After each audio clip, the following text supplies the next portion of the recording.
자, 안녕하세요. 박성필입니다. 자, 오늘 STX 보도록 하겠습니다. 자, 11월 2일에 이제 1차 유증가액이 확정되는 날입니다. 자, 그래서 내일까지 주식을 보유하고 있어야 신주인수권 자격이 생기는 거고, 지금 현 주가에 비해서 예정 발행 가액이 더 높죠. 현 주가는 9,220원입니다. 네, 예정 발행 가액은 1,860원이었기 때문에 참여율이 당연히 좀 저조할 수밖에 없죠. 자, 그래서 1차 발행가액은 좀 할인돼서 나올 수밖에 없고요. 자, 이제 6일날의 권리락으로 다시 주가가 조금 주춤했다가 이제 좀 12월 5일에 최종 2차 발행가액이 결정이 되는데, 제가 말씀드리고 싶은 것은 발행가액이 결정되기 직전에는 지금처럼 주가가 약간 반등하는 모습이 나와줄 겁니다. 그래야 주주들이 신주를 인수할 가치가 생기는 거니까. 자, 일단 유상증자의 발행가액이 확정되는 날이 1차 11월 2일, 2차 12월 5일입니다. 자, 1차 확정을 앞두고 주가 관리를 안 하던 STX가 드디어 뉴스를 냈습니다. 자, STX 인도네시아 니켈 광산 시추 탐사 착수 2023년 11월 1일 하루 전날이죠. 자, 보통 통상적으로 작전주들이 리튬을 활용해서 한탕 해먹을 때 많이 사용하던 그런 내용이죠.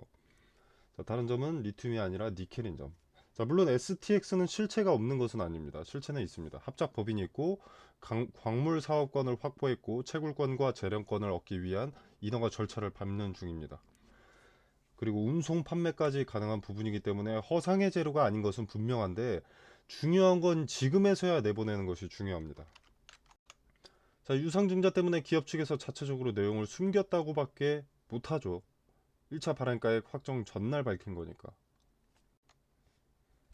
지금 1차 발행가액보다 현 주가가 낮기 때문에 당연히 이대로 가면 참여율이 저조할 수밖에 없죠. 누가 더 비싸게 사고 싶겠습니까? 이 주식을. 자, 그러면 원하던 800억 자금 조달이 불분명해집니다. 참여율이 저조하면. 자, 그래서 최대한 발행가액을 덜 낮추기 위해서 지금 주가를 될 수 있는 만큼 견인을 해놓는 거죠. 그래서 뉴스를 내놓은 거고. 자, 그리고 나서 이제 또 다음으로 가장 중요한 게 12월 5일일 겁니다. 최종 발행가액이 확정되는데 이때도 똑같이 보여준다는 거죠. 주가가 급반등하는 것을 연출해서 참여하게 한 뒤에 그 다음에 이제 유상증자 자금 조달이 완료되면 이제 폭락을 하든 말든 다시 주가 관리, 주주가치 제고는 없을 겁니다. 자, 일단 저는 이 800억 유상증자에서 니켈 구매는 허울이라고 봅니다. 허울이라기보다는 좀 뒷전이다. 자, 뭐 STX의 사업에서 반드시 필요한 니켈, 핵심인 니켈이긴 하지만 지금 자본 잠식 상태고 3년 연속 적자였습니다. 분할 전에. 자, 그리고 4년 연속 적자면 뭐죠? 상장 폐지 사유 중 하나에 해당합니다. 자, 그래서 재무 구조 개선을 위해서 이 회사는 분할을 결정했습니다. STX와 그린로지스로 나눠버린 거죠. 자, 투트랙 전략 자체가 재무 구조 개선을 위해서지 당장 뭐 어마어마한 실적을 목표로 둔 게 아닙니다. 자, 일단 왜 나눴느냐? 자, 일단 기존의 하나의 기업일 때, 자, 해운 물류 쪽에서 매출이 납니다. 그리고 원자재 트레이딩도 매출은 나는데 이게 매출만 생기지 이익이 생기지 않았습니다. 그리고 적자만 생겼습니다. 자, 그래서 이익이 조금이라도 나오는 해운 물류, 그린로지스를 분할을 하려고 한 겁니다. 자, 그러면 어떻게 됩니까? 그러면 그린로지스라도 적자 구조가 개선되면서 상패 사유가 없어지고 새로 갱신되는 거죠. 자, 그리고 여기에 이제 트롤리고로 두 기업의 사업을 연결해서 원자재 트레이딩에 집중하는 STX의 재무 구조 개선을 꾀하고 있는 겁니다. 자, 그래서 분할을 통해서 일단 그린로지스 얘부터 먼저 살리고, 얘는 분할만 해도 바로 살리니까 얘부터 살리고 이후에 두 기업을 트롤리고로 묶어서 각자 따로 살리려고 하는 거죠. 자, 그러고 나서 이제 이 기사를 한번 보시면, 자,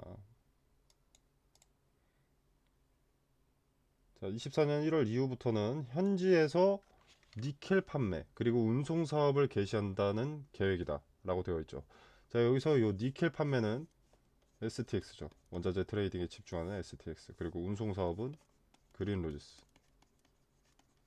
그리고 요 두 개를 이어줄 수 있는 것은 트롤리고. 자, 여기까지 보면 나쁘지 않은 재료 같아 보이는데 문제는 니켈의 공급 과잉으로 니켈 값에 하락이 있습니다.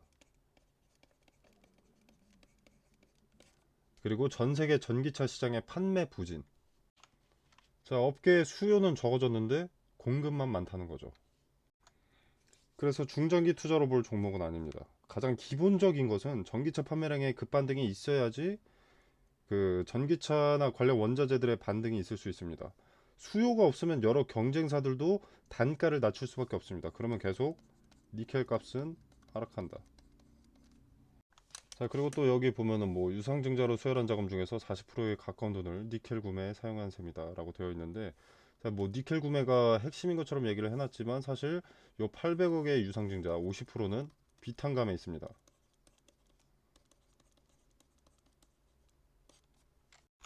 자, 그래서 지금은 리스크가 상당한 상태라고 볼 수 있겠습니다. 자, 그래서 대응은 어떻게 해야 되느냐. 자, 일단 뭐 무슨 말도 안 되는 전고점 뚫는다, 같지도 않은 멀티플 적용해가지고 2만 얼마 간다, 이런 소리 믿지 마시고요. 지금 할 수 있는 대응은 오직 유상증자입니다. 유상증자. 자, 일단 대주주인 사모펀드 APC 머큐리. 자, 얘네도 100억 이상 참여한다고 했습니다. 자, 참고로 사모펀드는 오직 매각이 목적이고요. 흥정에 쉽게 하기 위해서 인적 분할한 것도 있습니다. 자, 이게 STX와 그린로지스 이렇게 나눠져 있으면 둘을 각자 따로 팔거나 아니면 묶어 팔거나 플랜 A에서 플랜 B까지 생기니까 매각 과정에 있어서 흥정하기 수월하다는 거죠. 자, 아무튼 얘네가 100억을 참여한다는 자체가 그냥 홍보 마케팅인 거고요. 자, 지금처럼 유증 확정가액이 정해지기 직전마다 급등은 당연히 나올 수밖에 없습니다. 지네가 자금 조달에 성공하려면. 자, 특히 2차 확정가액은 더 이상 변동이 불가능하기 때문에 12월 5일이 다가올 때는 아예 추세가 반전되는 것처럼 보일 겁니다. 자, 이제 날아가나? 막 이런 생각이 드실 거라고요. 자, 근데 이게 함정이자 마지막 기회라는 걸 아셔야 됩니다. 자, 그리고 이 유중이 사실 성공할 확률이 그렇게 높지 않은데, 자, 실권주 있죠. 권리를 잃어버린 주식. 자, 실권주는 주관사와 신한이 이렇게 가져가는 것으로 알고 있는데, 자, 여기도 보시면 나와 있습니다. BNK 투자증권이 대표 주관회사고요. 그 다음에 신한투자. 자, 이렇게 대규모 실권주를 증권사가 가져가게 되면 무슨 일이 발생하냐. 자, 실권 수수료만큼 유증 발행가액보다 낮은 가격에 인수를 하게 됩니다. 자, 그러고 나서 보호예수 같은 것이 없기 때문에 바로 즉시 시장에 풀려서 상당한 규모의 오버행으로 이어지게 되는 겁니다. 자, 그리고 STX는 실권 수수료가 20%나 됩니다. 자, 상장사 15곳의 유상증자 평균 실권 수수료가 13.2%로 집계가 됐는데 STX는 20%다. 자, 유증에 흥행하지 못하면 무슨 일이 발생하냐. 자, 일단 기업 측이 자금 조달에 성공적으로 되지 않았다는 것이 첫 번째 문제고, 두 번째 실권주로 인해서 대량의 매도 물량, 그리고 유증 자체의 주당 가치 희석, 이렇게 되는 거죠. 자, 그리고 자금 조달이 안 됐기 때문에 니켈 구매나 뭐 부채나 어느 하나 해결되는 것이 없을 겁니다. 그래서 여러분은 가능성이 낮은 도박을 하면 안 되고요. 확실하게 오를 수 있는 이벤트가 있을 때만 이용해서 손실이더라도, 자, 이 정도 주가가 올랐습니다. 근데 여기에 팔아도 손실이에요. 그래도 손실을 최소화하고 탈출할 수 있도록 유중의 모든 일정과 일정에 따라서 어떤 대응을 취하셔야 되는지, 그리고 언제 매도하고 빠져나가셔야 되는지, 자, 카톡방에서 분석한 자료를 토대로 말씀을 드릴 텐데, 자, 여러분이 왜 어떤 근거로 어떤 제스처를 취해야 되는지 자세하게 설명드리도록 하겠습니다. 자, 그리고 마지막으로 가장 중요한 것은 기업 측이 자금 조달을 위해서 주가 관리를 해줄 유일한 이벤트는 유상증자의 발행가액 때문이다. 자, 이것만 좀 명심해 두시면 되겠습니다. 자, 이제 더 자세한 자료랑 분석은 제가 PDF 파일로 좀 만들어 놨는데 카톡방에서 좀 공유를 드리도록 하겠고요. 그리고 이 발행가액이 확정되는 12월 5일 전에 미리 상한선이 차트에서 그 흔적이 보일 수밖에 없습니다. 어디까지 올라가는지 그 부분을 말씀을 드리려면 실시간 대응이 상당히 중요하기 때문에 카톡방에 미리 참여해 놓으시는 게 좋다라고 생각을 합니다. 자, 카톡방 같은 경우에는 이렇게 제 영상에 들어오셔서 자, 안녕하세요, 박성필입니다. 저 오늘 자, 여기 더보기란이 있잖아요. 여기 누르시면 여기 이렇게 카톡방 링크가 나와 있습니다. 아니면은 밑에 이렇게 댓글에도 제가 고정 댓글로 좀 작성을 해둘 테니까 여기 딱 그냥 누르셔서 들어오시면 되십니다. 자, 그리고 이거는 제가 8월 11일에 신성 델타테크가 최초 매매 거래가 정지될 때 추천이 나갔던 종목들입니다. 자, 서남, 덕성, 파워로직스, 원익PN이라는 종목이 추천이 나갔는데 추천드렸던 이 종목들은 초전도체 관련주고요. 제가 단기 테마성 종목을 보통 권유하진 않는데 단기적으로 수익을 먹을 수 있을 명확한 근거가 나와서 추천이 나갔습니다.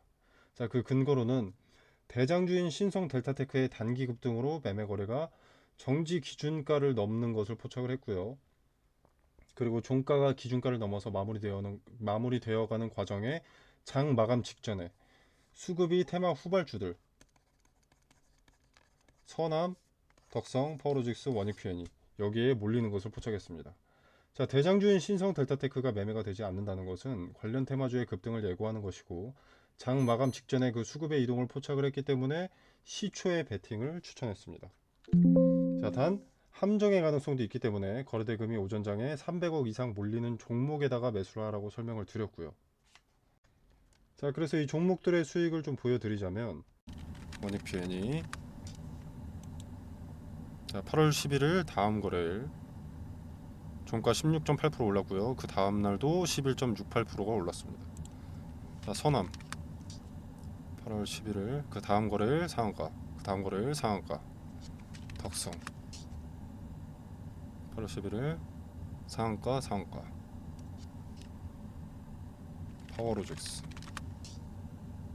8월 11일 상한가, 상한가. 자, 이렇게 근거를 갖고 추천이 나왔기 때문에 단기적으로 큰 급등을 가져갈 수 있었습니다. 자, 화면에 보이시다시피 무료입니다. 자, 제가 종목을 추천했다고 해서 금전적으로 뭘 요구하거나 뭐 수익에 얼마를 떼달라 이런 거 전혀 없습니다. 자, 여러분의 투자금은 여러분의 돈이죠. 그렇기 때문에 여러분이 자유롭게 판단하셔서 매매를 하셔도 되고 안 하셔도 됩니다. 그냥 지켜만 보셔도 되는 거고요. 제가 뭐 맛있는 거 추천했다고 해서 여러분이 무조건 드셔야 할 필요는 없지 않겠습니까? 먹고 싶으면 먹는 것이고 먹고 싶지 않으면 먹지 않는 것이고. 자, 기존에는 제가 전화번호로 문자 메시지를 보내주시면 카톡방 링크를 직접 보내드렸었는데 자, 이제 고정 댓글에 카톡방 링크를 걸어두겠습니다. 공유해 놓도록 하겠습니다. 자, 비용 발생하는 거 아니니까 받아보실 분들은 카톡방에 참여하셔서 보유 종목과 보유 종목 분석과 매수매도 타점 그리고 추가적으로 리스크는 낮고 투자 매력도가 높은 수익의 근거가 있는 종목 받아보시길 바라겠습니다. 자, 물론 투자는 여러분의 자유이기 때문에 투자를 하셔도 되고 그냥 지켜만 보셔도 됩니다.